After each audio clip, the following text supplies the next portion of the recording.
সমস্ত কিয়ামতের আলামতকে দুই ভাগে ভাগ করা হয়। এক প্রকারের আলামতকে বলা হয় ছোট ছোট আলামত, আর এক প্রকারের আলামতকে বলা হয় বড় বড় আলামত। এবার বলেন তো কিয়ামতের আলামত কয় প্রকার? দুই প্রকার। এক প্রকারের আলামতকে বলা হয় ছোট ছোট আলামত, এক প্রকারের আলামতকে বলা হয় আলামতে সুগরা, আরেক প্রকারের আলামতকে বলা হয় আলামতে কুবরা। ছোট আলামত দ্বারা উদ্দেশ্য হলো আমাদের নবী বিশ্ব নবীর জন্ম থেকে নিয়ে ইমাম মাহদি আলাইহিস সালাম পর্যন্ত যত আলামত দুনিয়াতে প্রকাশ পাবে এইগুলোকে বলা হয় ছোট ছোট আলামত।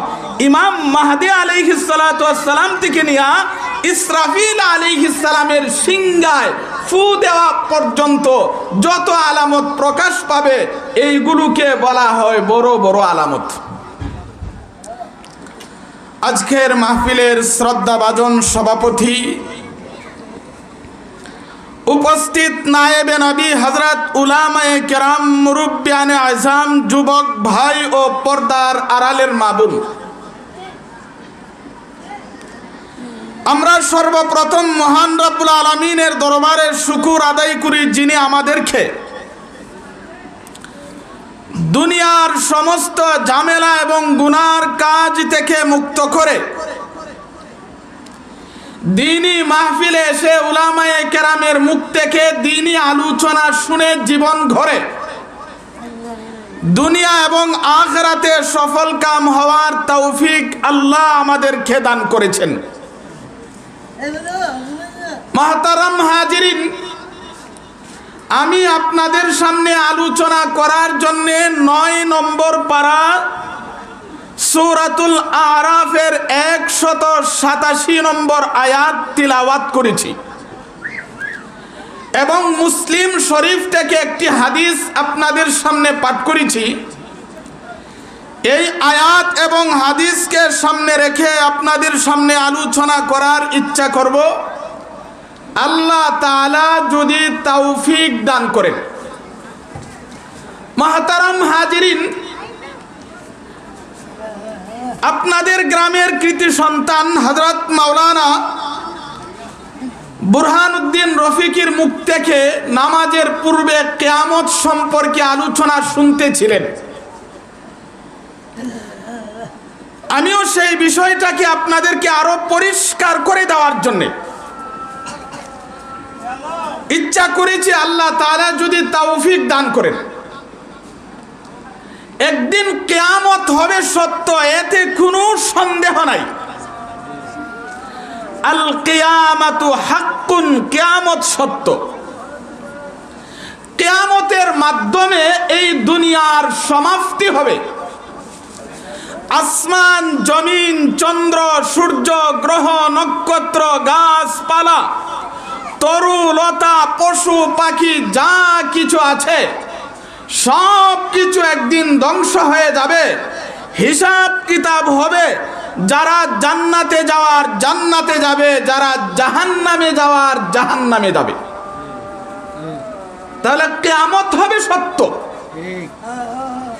কিন্তু এই কথা বিশ্বাস করার পরে আমাদের মনে যে প্রশ্নটা জাগে সেটা হলো কিয়ামত কখন হবে, কিয়ামতের আর কতদিন বাকি আছে, কোন সালে, কোন মাসে, কোন তারিখে কিয়ামত হবে। এক হাদিসের মধ্যে পরিষ্কার ভাবে উল্লেখ আছে, হযরত জিবরাইল আলাইহিস সালাতু ওয়াস সালাম আমাদের নবীকে জিজ্ঞাসা করলেন, মাতা তাকুমুস সাআ, ওগো নবী কিয়ামত কখন হবে আর কতদিন বাকি আছে। নবী করিম সাল্লাল্লাহু আলাইহি ওয়াসাল্লাম বললেন, জিবরাইল কিয়ামত কখন হবে, কতদিন বাকি আছে, আল্লাহ যেমন ভাবে তোমারে জানতে দেন নাই আমাকেও জানতে দেন নাই। কিয়ামত কখন হবে, কতদিন বাকি আছে, যেইভাবে তুমি জানো না আমিও জানি না। তাহলে কিয়ামত কখন হবে আর কতদিন বাকি আছে, কোন নবী, কোন রাসূল, কোন ওলি, কোন সাহাবী, কোন গাউস, কোন কুতুব, কোন পীর, কোন আলেম, কোন ইমাম, কোন মুয়াজ্জিন, দুনিয়ার কেউ জানে না কিয়ামত কখন হবে, কিয়ামতের আর কতদিন বাকি আছে। আমি যে আয়াত আপনাদের সামনে তিলাওয়াত করেছি, আল্লাহ তাআলা বলেন, ইয়াসআলুনাকা আনিস সাআতি আইয়ানা মুরসাহা। হে রাসূল, লোকেরা আপনাকে জিজ্ঞাসা করে কিয়ামত কখন হবে আর কতদিন বাকি আছে। কুল ইন্নামা ইলমুহা ইনদা রাব্বি, আপনি বলে দেন এই বিষয়ে জ্ঞান একমাত্র আমার আল্লাহরই আছে, দুনিয়ার কাহারও নাই। সুতরাং এতটুক আলোচনা থেকে আমরা বুঝতে পারলাম কিয়ামত কখন হবে একমাত্র আল্লাহ জানে, দুনিয়ার কেউ জানে না।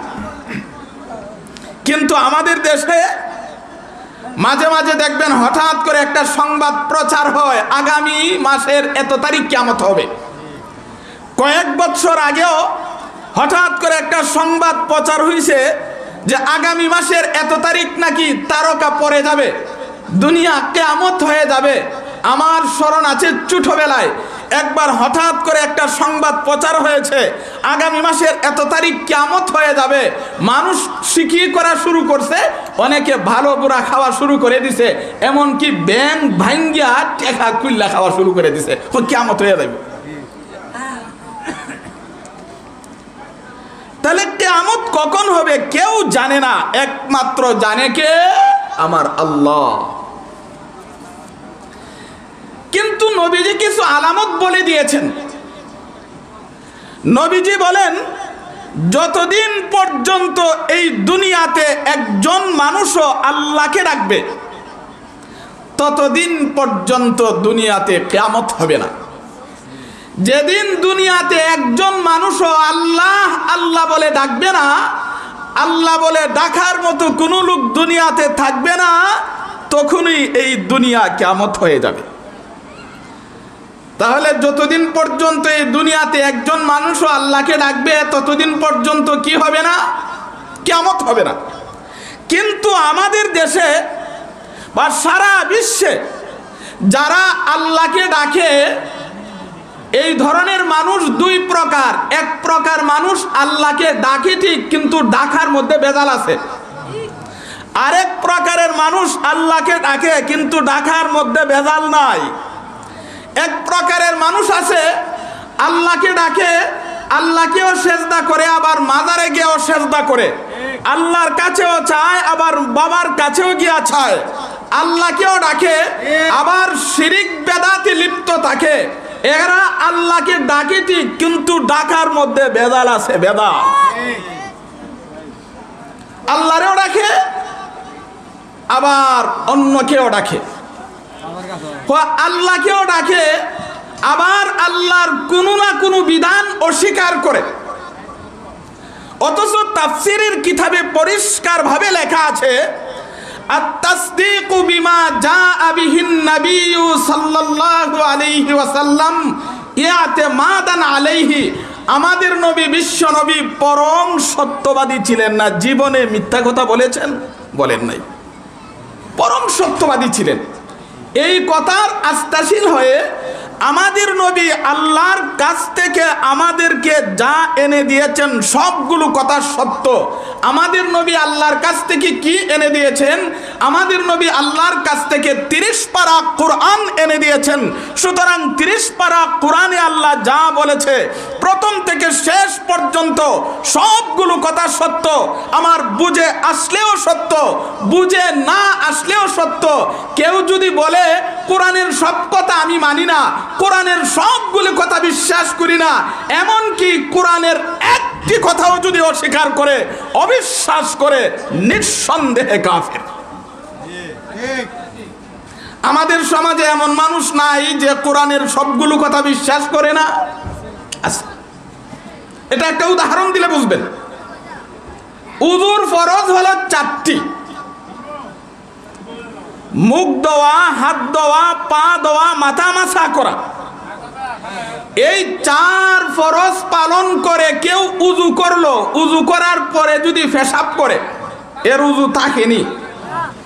উযু করার পরে পেশাব করলে যেমন ভাবে উযু থাকে না, ঠিক তেমনি ভাবে 6 কথার বিশ্বাসী হয়ে ঈমান এনেছিল। আল্লাহর উপরে বিশ্বাস স্থাপন, রাসূলের উপরে বিশ্বাস স্থাপন, আসমানি কিতাবের উপরে বিশ্বাস স্থাপন, ফেরেশতাগণের উপরে বিশ্বাস স্থাপন, তাকদীরের উপরে বিশ্বাস স্থাপন, মৃত্যুর পর পুনরায় জিন্দা হওয়ার উপরে বিশ্বাস স্থাপন, এই 6 কথার উপরে বিশ্বাস করে ঈমান এনেছিল ঠিক, কিন্তু আল্লাহর কোনো বিধানকে অস্বীকার করার কারণে তার ঈমান নষ্ট হয়ে গেল। তাহলে উযুর 4 ফরজ পালন করে উযু করার পরে পেশাব করলে যেমন উযু থাকে না, ঠিক তেমনি ভাবে 6 কথার বিশ্বাসী হয়ে ঈমানদার হওয়ার পরে কেউ যদি আল্লাহর কোনো একটাকে বিধান অস্বীকার করে সেও মুসলমান থাকে না। তাহলে বলছিলাম, আমাদের দেশে, আমাদের সমাজে বা সারা বিশ্বে যারা আল্লাহকে ডাকে, সবার আল্লাহ ডাকা নির্বেজাল না বেদালও আছে? আল্লাহর নবী, বিশ্ব নবী যে হাদিসে বলেছেন, যতদিন পর্যন্ত এই দুনিয়াতে একজন মানুষও আল্লাহকে ডাকবে ততদিন পর্যন্ত কিয়ামত হবে না। কার কথা বলেছেন? নির্বেজাল ভাবে যারা ডাকবে। বেজালওয়ালারা আল্লাহরে ডাকলেও কোনো কিছু হয় না, না ডাকলেও কোনো কিছু হয় না, এরা আল্লাহরে ডাকা না ডাকার সাথে সম্পর্ক না। যাদের আল্লাহ ডাকার মধ্যে ভেজাল আছে, এই সমস্ত মানুষ সারা দিনভর আল্লাহকে ডাকলেও আল্লাহর কোনো কিছু আসে যায় না। আল্লাহর নবী যে বলেছেন, একজন লোক যতদিন আল্লাহকে ডাকবে ততদিন কিয়ামত হবে না, এর ব্যাখ্যা হলো নির্বেজাল ভাবে একজন মানুষ যতদিন আল্লাহকে ডাকবে ততদিন দুনিয়া কিয়ামত হবে না। আমাদের নবী, বিশ্ব নবী কিয়ামতের বহু আলামত বলে দিয়েছেন। একটা দুইটা আলামত না, সমস্ত কিয়ামতের আলামতকে 2 ভাগে ভাগ করা হয়। এক প্রকারের আলামতকে বলা হয় ছোট ছোট আলামত, আর এক প্রকারের আলামতকে বলা হয় বড় বড় আলামত। এবার বলেন তো, কিয়ামতের আলামত কয় প্রকার? 2 প্রকার। এক প্রকারের আলামতকে বলা হয় ছোট ছোট আলামত, এক প্রকারের আলামতকে বলা হয় আলামতে সুগরা, আরেক প্রকারের আলামতকে বলা হয় আলামতে কুবরা। ছোট আলামত দ্বারা উদ্দেশ্য হলো আমাদের নবী, বিশ্ব নবীর জন্ম থেকে নিয়ে ইমাম মাহদী আলাইহিস সালাম পর্যন্ত যত আলামত দুনিয়াতে প্রকাশ পাবে এইগুলোকে বলা হয় ছোট ছোট আলামত।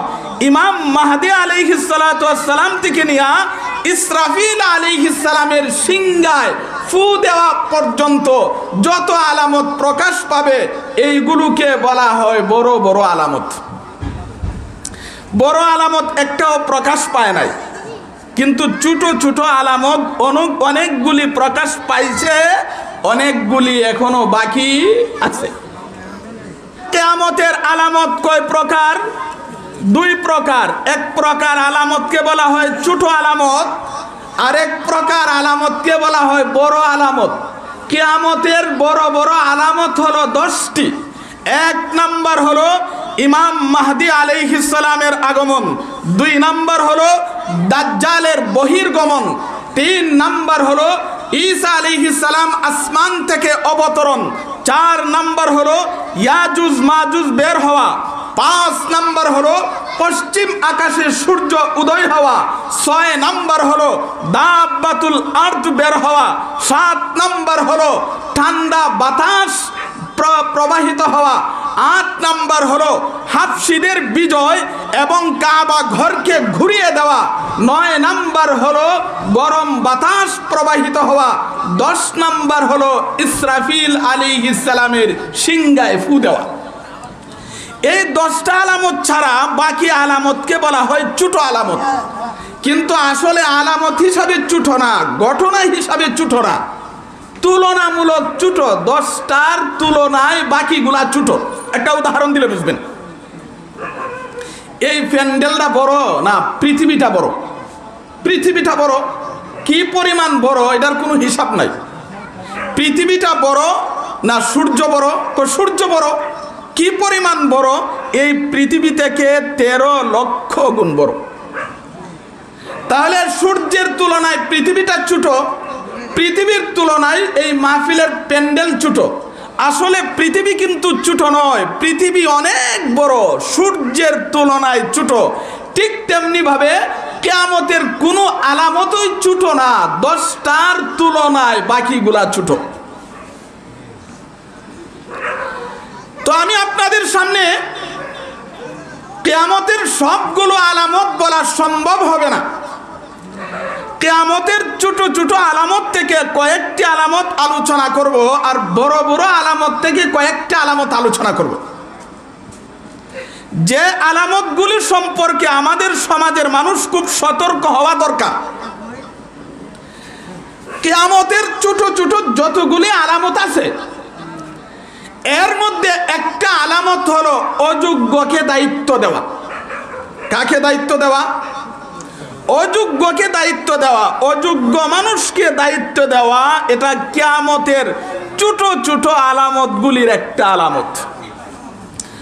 হাদিস শরীফে নবী করিম সাল্লাল্লাহু আলাইহি ওয়াসাল্লাম বলেন, যখন অযোগ্যরা দায়িত্ব পাবে, চাই নিজে নেক অথবা সমাজের মানুষ তাকে দেখ, অযোগ্যরা দায়িত্ব পাইলে বুঝে নিবা এটা কিয়ামতের ছোট ছোট আলামতগুলির একটা আলামত।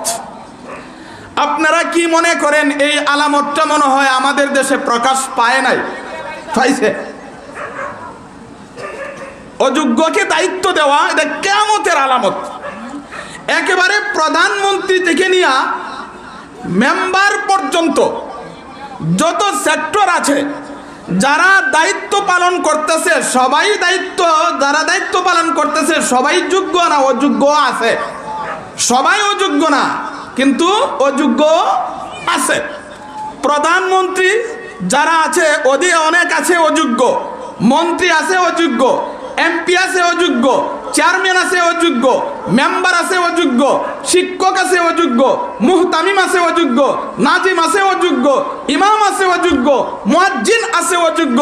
আল্লাহর নবী বিশ্ব নবী বলেন, যখন অযোগ্যরা দায়িত্ব পাবে বুঝা নিও কিয়ামত আর বেশি দূরে নয়, কাছে চলে আসছে। তাহলে অযোগ্যরা দায়িত্ব পাওয়া এটা কিসের আলামত? কিয়ামতের আলামত। অযোগ্যকে দায়িত্ব দিলে কি হয়? অযোগ্যকে দায়িত্ব দিলে দুইটা কুফল বুক করতে হয়। অযোগ্যকে দায়িত্ব দিলে কয়টা কুফল বুক করতে হয়? দুইটা। এক নাম্বার, যে কাজের দায়িত্ব দেওয়া হলো ওই কাজটা তার দ্বারা পুরা হবে না, কাজটা নষ্ট করবে। দুই নাম্বার, সে দায়িত্ব পাওয়ার পরে তার অধীনস্থদের উপরে জুলুম অত্যাচার করবে। তার অধীনস্থ লোকদের উপরে কি করবে? আচ্ছা ধরেন আমাদের বাংলাদেশের যে প্রধানমন্ত্রী ছিলেন, যোগ্য ছিলেন না অযোগ্য? অযোগ্য। অযোগ্যকে দায়িত্ব দিলে দুইটা কুফল বুক করতে হয়। এক নাম্বার, দায়িত্ব তার দ্বারা পুরা হবে না। দুই নাম্বার, তার অধীনস্থদের উপরে জুলুম অত্যাচার করবে। আমাদের দেশের প্রধানমন্ত্রী অযোগ্য ছিলেন, এই জন্য দেশের 12টা বাজায়া ছাড়ছে। কেউ যদি তার বিরোধিতা করছে তাদের উপরে জুলুম অত্যাচার করেছে। হাদিসের সাথে মিলছে কিনা? মিলে নাই। তাহলে অযোগ্যকে দায়িত্ব দিলে দুইটা কুফল বুক করা লাগে। আরেকটা উদাহরণ দিলে বুঝবেন। ধরেন আপনাদের মসজিদে একজন ইমাম নিবেন, ইমাম সাহেবের যোগ্যতা দরকার আছে না নাই? একজন ইমাম নিবেন, যাকে ইমাম নিবেন তিনি এক নাম্বার ফাঁক না ফাঁকের মাসালা জানতে হবে। উজুর ফরজ কয়টা, গোসলের ফরজ কয়টা। দুই নাম্বার, নামাজের মাসালা মাসাইল জানতে হবে। নামাজের ফরজ কয়টি, নামাজের ওয়াজিব কয়টি এবং নামাজ ভঙ্গের কারণ কি। তিন নাম্বার, কোরআন শরীফ তার শুদ্ধ হতে হবে। এমন একজন ইমাম আপনাদের মসজিদে নিছেন, যেই ইমাম সাহেবের কোরআন শরীফ শুদ্ধ নয়, নামাজের মাসালা মাসাইলও জানে না, ফাঁক না ফাঁকের মাসালাও জানে না, একই ইমামের যোগ্য না অযোগ্য?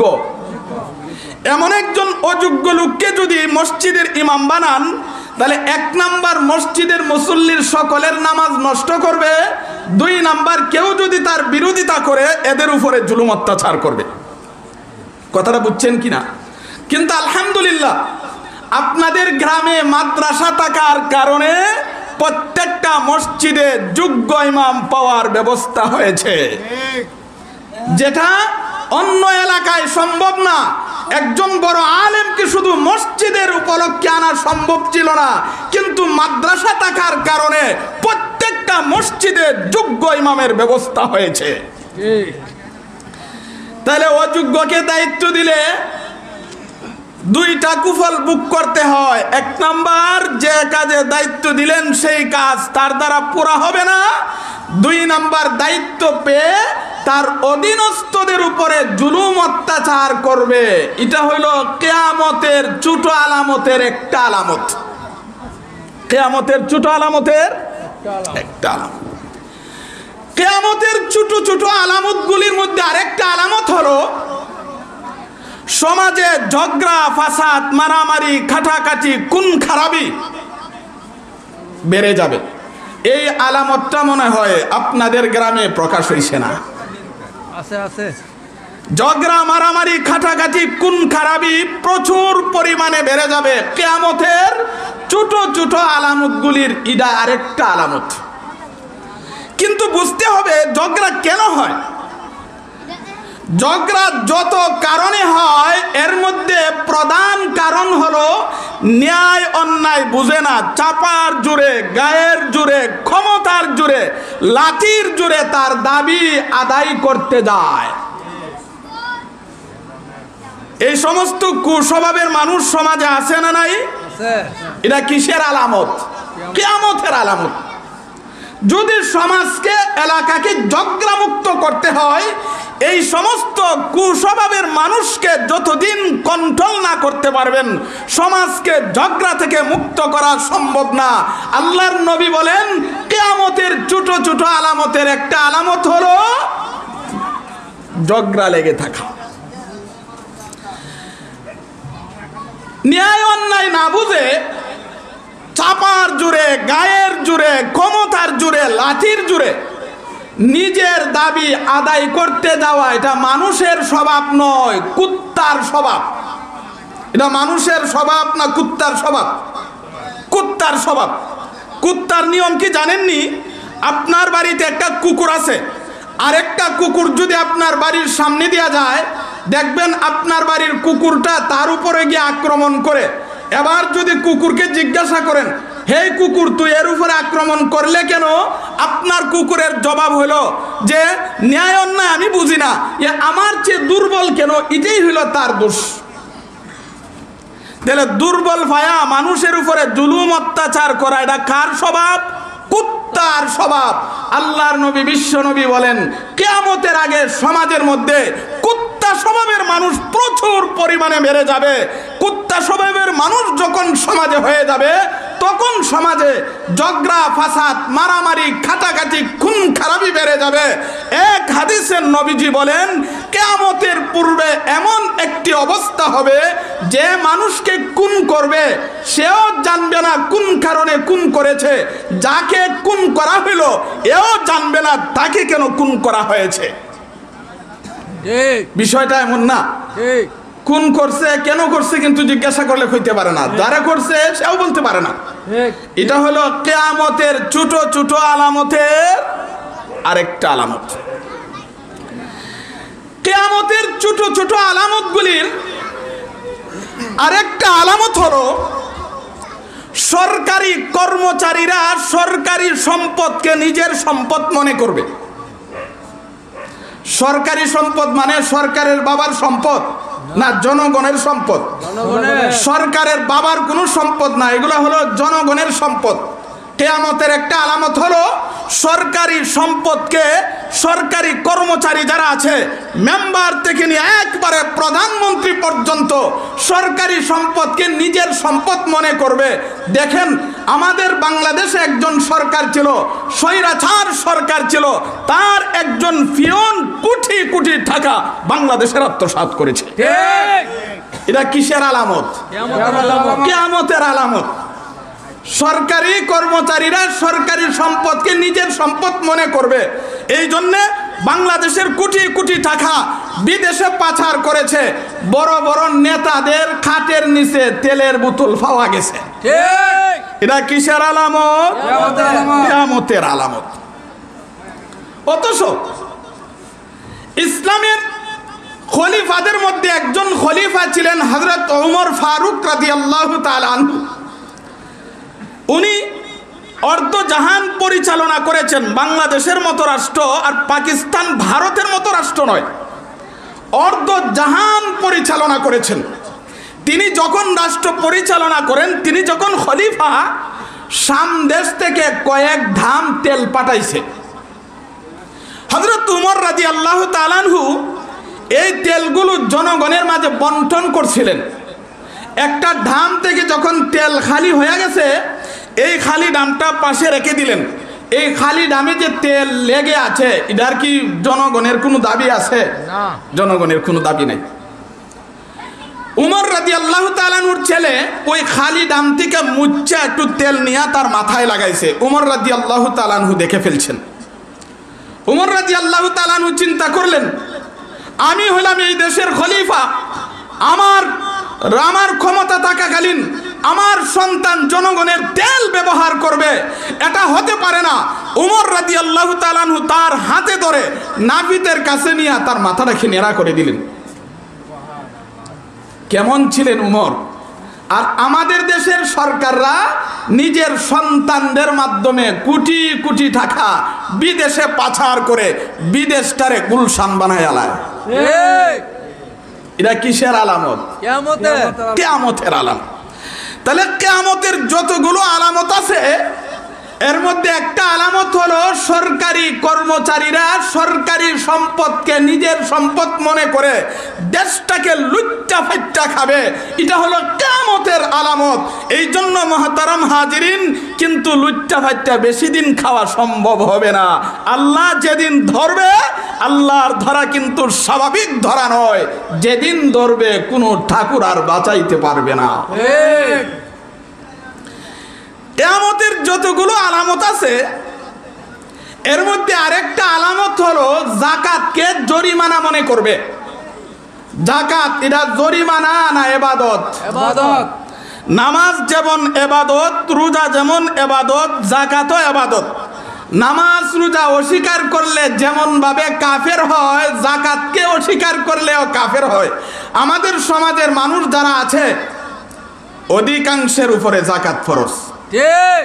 কিন্তু যাকাত না দিয়া বাচ্চা থাকার জন্য বিভিন্ন ধরনের কলা কৌশল অবলম্বন করে, বিভিন্ন ধরনের কলা কৌশল অবলম্বন করে যাকাতকে জরিমানা মনে করে। অথচ আল্লাহ তাআলা কোরআনে বলেছেন, ওয়াল্লাযীনা ইয়াকনিজুনা আয-যাহাবা ওয়াল ফিদ্দা ওয়ালা ইউনফিকুনাহা ফি সাবিলিল্লাহ ফাবাশশিরহুম বিআযাবিন আলিম। আল্লাহ বলেন, যারা স্বর্ণ রূপা সম্পদ শুধু জমায় কিন্তু যাকাত আদায় করে না, আল্লাহ বলেন তাদেরকে কঠিন শাস্তির সংবাদ দাও। শাস্তিটা কি? যারা যাকাত ফরজ হওয়ার পরেও যাকাত আদায় করে না, আল্লাহ বলেন এদের সম্পদকে জাহান্নামের আগুনে জ্বালায়া তাদের কপালে লাগাইয়া দিবে, তাদের ডান পার্শ্বে বাম পার্শ্বে লাগিয়ে দিবে, তাদের পিঠের মধ্যে লাগাই দিবে, আর বলবে দেখ সম্পদ জমানোর কি মজা। কপালে কেন লাগাবে? দুনিয়াতে তাদের কাছে কোনো গরিব গিয়া যখন বলছে, বাবা আমাকে 5টা টাকা দেন, সর্বপ্রথম তার কপালের চামড়াটা জমাই লিছে, 2 নাম্বার ডান দিকে অথবা বাম দিকে ঘুরে গেছে, 3 নাম্বার তাকে পিছ দিয়া চলে গেছে। যাদের উপরে যাকাত ফরজ, তারা যাকাত আদায় করবে না, এদের সম্পদকে আল্লাহ জাহান্নামের আগুনে জ্বালায়া তাদের কপালে লাগাই দিবে। নাউযুবিল্লাহ। অন্য এক হাদিসের মধ্যে আছে, যাদের উপরে যাকাত ফরজ, যাকাত আদায় করে না, তাদের সম্পদকে একটা অজগর সাপ বানাবেন, টাক মাথাওয়ালা, 2 চোখের উপরে 2টা ফুটা থাকবে, দাগ থাকবে। এই সাপ তার গলার মধ্যে পেঁচাইয়া দিবে, সাপ তাকে দংশন করবে আর বলবে, আমি কিন্তু সাপ নয়, আমি হইলাম তোমার স্বর্ণ, আমি কিন্তু সাপ নয়, আমি হইলাম তোমার রূপা, আমি কিন্তু সাপ নয়, আমি হইলাম তোমার ব্যবসার মাল। এইভাবে সাপ দংশন করবে আর বলতে থাকবে। আরেক হাদিসে নবীজি বলেন, যেই সকল নারীরা যাকাত আদায় করে না অলংকারের, এদেরকে আল্লাহ জাহান্নামের আগুনের অলংকার পরতে দিবেন। সুতরাং কিয়ামতের আলামতগুলির মধ্যে ছোট আলামতের একটা আলামত হইল যাকাতকে জরিমানা মনে করবে, যাকাত না দিয়া বিভিন্ন ধরনের বাহানা তালাশ করে বাঁচতে যাবে। এই আলামত কি সমাজে প্রকাশ পাইছে মনে করেন? এই আলামতটা মনে হয় বগডোহরে পাইছে না। আছে আছে। আপনাদের বগডোহর গ্রামে যাদের উপরে যাকাত ফরজ সবাই যদি যাকাত আদায় করে বগডোহরে একটা গরিবও থাকবে না। ঠিক।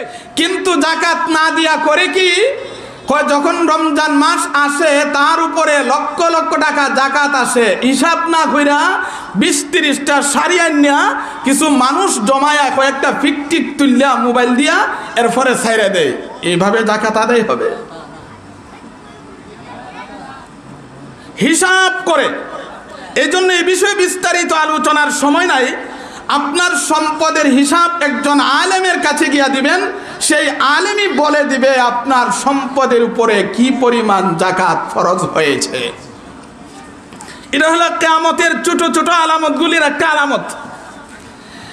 কিয়ামতের ছোট ছোট আলামতগুলির আরেকটা আলামত হলো গান বাজনা নর্তকী বেড়ে যাবে। এই আলামতটা সারা বাংলাদেশও প্রকাশ পাইলেও বগডোহরে পাইছে না। ডক্টর আছে। কি বেড়ে যাবে? গান বাজনা এবং নর্তকী বেড়ে যাবে। নারীরা গান গাইব আর পুরুষে গান শুনবো। এই আলামত বগডোহরে আসেনি? আছে আছে। এটা কিসের আলামত? কিয়ামতের আলামত। গান বাজনা কোরআনেও হারাম, হাদিসেও হারাম। গান শব্দের অর্থ হলো সঙ্গীত, কণ্ঠ সঙ্গীত, সুরেল আওয়াজ। আর শরীয়তের পরিভাষায় গান বাজনা বলা হয়, গান বাজনা বলা হয় যা মানুষের অন্তরে কামোদ্দীপনা জাগ্রত করে, মানুষকে ধর্মীয় অনুশাসন থেকে বিমুখ করে, পরকাল সম্পর্কে মানুষকে উদাসীন করে। এই জন্য আল্লামা তাহের পাটনি রহমতুল্লাহি আলাইহি বলেন, আল গিনা রুকিয়াতুজ জিনা, গান হলো জিনার মন্ত্র। আল্লামা তাহের পাটনি কি বলেছেন? গানকে জিনার মন্ত্র বলেছেন। আল্লাহর নবী বিশ্ব নবী বলেন কিয়ামতের পূর্বে গান বাজনা এবং নর্তকী বেড়ে যাবে। এটা হলো কিয়ামতের ছোট আলামতের একটা আলামত। এমনকি গান বাজনা শুনতে শুনতে এমন হয়ে যাবে এই হারাম কাজকে আর হারামই মনে করবে না, এটাকে হালাল মনে করবে। আছে না নাই? হারামকে হারাম মনে করে করা এক জিনিস, আর হারামকে হালাল মনে করে করা আরেক জিনিস। আচ্ছা বলেন তো, শুকরের গোশত হালাল না হারাম? হারাম। কেউ যদি শুকরের গোশত হারাম মনে করে খায় তার ঈমান যাবে না, গুনাহ হবে। কিন্তু শুকরের গোশত কেউ যদি হালাল মনে করে খায় তার ঈমানই থাকবে না। কুত্তার গোশত হালাল না হারাম? হারাম। কেউ যদি কুত্তার গোশত হারাম মনে করে খায় মারাত্মক গুনাহ হবে, কিন্তু কেউ যদি এটাকে হালাল মনে করে তার ঈমানই থাকবে না। সুদ হারাম, ঘুষ হারাম। কেউ যদি সুদ খায়, ঘুষ খায়, হারাম মনে করে গুনাহ হবে, কিন্তু কেউ যদি হালাল মনে করে খায় তার ঈমানই থাকবে না। নামাজ ছেড়ে দেওয়া গুনাহ, কেউ যদি নামাজকে অস্বীকার করে তার ঈমানই থাকবে না। ঠিক তেমনি ভাবে গান বাজনাকে আল্লাহ পরিষ্কারভাবে কোরআনে হারাম করেছেন, বিশ্ব নবী পরিষ্কারভাবে হাদিসে হারাম করেছেন। এই হারামকে যদি কেউ হালাল মনে করে নিঃসন্দেহে ঈমান থাকবে না। তাহলে হারামকে হারাম মনে করা এক জিনিস, আর হারামকে হালাল মনে করা আরেক জিনিস। কিয়ামতের ছোট ছোট আলামতগুলির মধ্যে একটা আলামত হলো গান বাজনা নর্তকী বেড়ে যাবে, এমনকি গান বাজনাকে আর হারামই মনে করবে না। এটা কিসের আলামত? কিয়ামতের আলামত। এরা আবার একটা হলো গান, একটা হলো হাম, একটা হলো নাচ, একটা হলো গজল। হামদ মানে আল্লাহর প্রশংসা গাথাকে বলা হয়, নাচ মানে বিশ্ব নবীর গুণ গাথাকে বলা হয়, গজল মানে ইসলামিক কোনো কথা সুর দিয়ে আবৃত্তি করাকে বলা হয়। কিন্তু অনেকে গজল হাম নাতের উপরে অনুমান করে গান বাজনাকে হালাল করার চেষ্টা করে। ঠিক। অথচ ইসলামী গজল হাম নাত গজলেতে বাজনা নাই, বাজনা সম্পূর্ণভাবে হারাম। হ্যাঁ, কেউ যদি হাম নাত গজল ইসলামী সঙ্গীত পরিবেশন করতে গিয়েও কেউ যদি এগুলোতে বাজনা ব্যবহার করে, তখন আমরা বলবো সেই হাম, সেই নাত, সেই গজল আর হালাল থাকবে না, সেইগুলো হারাম হয়ে যাবে। ঠিক। অনেকে দেখা যায় হাম নাত গজলে আবার বাজনা ব্যবহার করে। অনেকে আবার আরব দেশের দফ এর সাথে তুলনা করে গান বাজনাকে হালাল করার চেষ্টা করে। অথচ দফ আর বাজনা কিন্তু এক নয়। দফ বাজানো হয়তো আরব দেশে সংবাদ প্রচারের জন্য, আর বাজনা বাজানো হয় হারাম পন্থায় চিত্ত বিনোদন করার জন্য। সুতরাং দফ আর বাজনা এক হতে পারে না। ওই সময় দফ বাজাইতো সংবাদ প্রচারের জন্য। সুতরাং কেউ যদি দফের উপর তুলনা করে বাজনাকে হালাল করার চেষ্টা করে, সে বুলফতে আছে। ঠিক। তাহলে কিয়ামতের আলামতগুলির মধ্যে যতগুলো আলামত আছে, ছোট ছোট আলামত, এর মধ্যে একটা হলো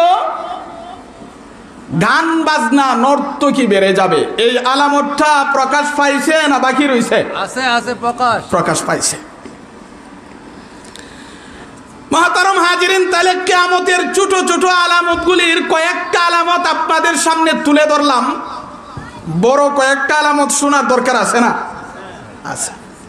কারণ সবগুলি আলামত যদি ধারাবাহিকভাবে বলতে চাই, সারা রাত বলেও শেষ করা সম্ভব হবে না। কিয়ামতের এতগুলো আলামত বিশ্বনবী হাদিসের মধ্যে বলে গেছেন, সারা রাত বইলেও শেষ হবে না। আমি কয়েকটা আলামত শুধু বর্ণনা করলাম, যে আলামতগুলো সম্পর্কে আমাদের সতর্ক হওয়া দরকার। এবার আসুন, কিয়ামতের বড় বড় আলামতগুলির সর্বপ্রথম আলামত হলো ইমাম মাহদী আলাইহিস সালামের আগমন। কার আগমন? ইমাম মাহদী আলাইহিস সালামের আগমন। এটা হলো কিয়ামতের বড় আলামতের প্রথম আলামত। যার নাম হবে মুহাম্মদ, পিতার নাম হবে আব্দুল্লাহ, এবং ফাতেমা রাদিয়াল্লাহু তাআলা আনহার বংশধর হবে। তার আমল আখলাক হবে বিশ্ব নবীর সাদৃশ্য, কিন্তু চেহারা সুরত গঠন নবীর সাথে তার মিলবে না। তিনি বাইতুল্লাহতে তাওয়াফ করতে আসবে, শাম এবং ইরাকের অলিগণ তাকে চিন্না ফেলবে, তখন বুঝা ফেলাইব তিনি হইল ইমাম মাহদী। তাহলে মক্কাতে তার প্রকাশ হবে, কিন্তু মদিনাতে বসবাস করবে। সর্বপ্রথম তার হাতে আরব দেশগুলো বায়াত গ্রহণ করবেন। এইভাবে সারা বিশ্ব তার হাতে বায়াত হবে। ইমাম মাহদী আলাইহিস সালাম সারা বিশ্ব রাজত্ব করবেন। মুহাম্মাদুর রাসূলুল্লাহর তরিকা অনুযায়ী, বিশ্ব নবীর আদর্শ অনুযায়ী তিনি রাষ্ট্র পরিচালনা করবেন। সারা বিশ্ব ন্যায় ইনসাফ প্রতিষ্ঠিত হয়ে যাবে। 7 বৎসর তিনি পরিচালনা করবেন। কয় বৎসর? 7 বছর। 7 বছর। বাইতুল মুকাদ্দাসে তার ইন্তেকাল হবে, এবং ঈসা আলাইহিস সালাতু ওয়াস সালাম তার জানাজার নামাজ পড়াবেন। তাহলে কিয়ামতের বড় বড় আলামতগুলির একটা আলামত হলো ইমাম মাহদী আলাইহিস সালামের আগমন। ইমাম মাহদী আলাইহিস সালাম কি আগমন করেছেন? করেন নাই। সুতরাং বড় আলামত এখনো একটাও প্রকাশ পায় নাই, মাত্র ছোট ছোট আলামত প্রকাশ পেয়েছে। কিয়ামতের বড় বড় আলামতগুলির মধ্যে একটা আলামত হলো, আমি যে হাদিস আপনাদের সামনে পাঠ করেছি, ধারাবাহিকভাবে আলোচনা করলে শেষ হবে না। প্রথমটা বললাম, আর মধ্যে থেকে একটা বলি, হুজুর যেহেতু চলে আসতেছেন। আমি যে হাদিস পাঠ করেছি, আল্লাহর নবী বলেন, মান তাবা ক্বাবলা আন তাতলু আশ-শামসু মিন মাগরিবিহা তাবাল্লাহু আলাইহি।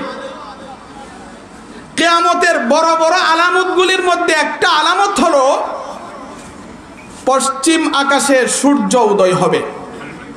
পশ্চিম আকাশে কি উদয় হবে? এখন সূর্য উদয় হয় পশ্চিম আকাশে না পূর্ব দিকে? একদিন পশ্চিম আকাশে উদয় হবে। যেদিন সূর্য পশ্চিম আকাশে উদয় হবে, এর আগের রাত্রটা হবে 3 রাতের সমান। মানুষ ঘুমাইতে ঘুমাইতে অস্থির হয়ে যাবে। পশু পাখি চেঁচামেচি করতে শুরু করবে এবং তারা ঘর থেকে বের হয়ে যাবে। কি হইল, রাত তো আর পোহায় না, 3 রাতের সমান। হঠাৎ করে দেখবে পশ্চিম দিকে সূর্য উদয় হয়েছে, কিছুক্ষণ উদয় হওয়ার পরে আবার সূর্য ডুবে যাবে, আবার পূর্ব দিকে উদয় হবে, পশ্চিম দিকে ডুববে, পূর্ব দিকে উদয় হবে। একদিন যে পশ্চিম আকাশে সূর্য উদয় হবে, এটা হলো কিয়ামতের বড় বড় আলামতগুলির একটা আলামত। এই কিয়ামতের আলামত, বড় বড় আলামতগুলির একটা আলামত সূর্য উদয় হওয়া। আল্লাহর নবী বিশ্ব নবী বলেন, মান তাবা ক্বাবলা আন তাতলু আশ-শামসু মিন মাগরিবিহা তাবাল্লাহু আলাইহি। পশ্চিম আকাশে সূর্য উদয় হওয়ার আগ পর্যন্ত আল্লাহ তওবা কবুল করবেন। যেদিন পশ্চিম আকাশে সূর্য উদয় হয়ে যাবে, সেদিন তওবা করলে আল্লাহ তওবা কবুল করবেন না।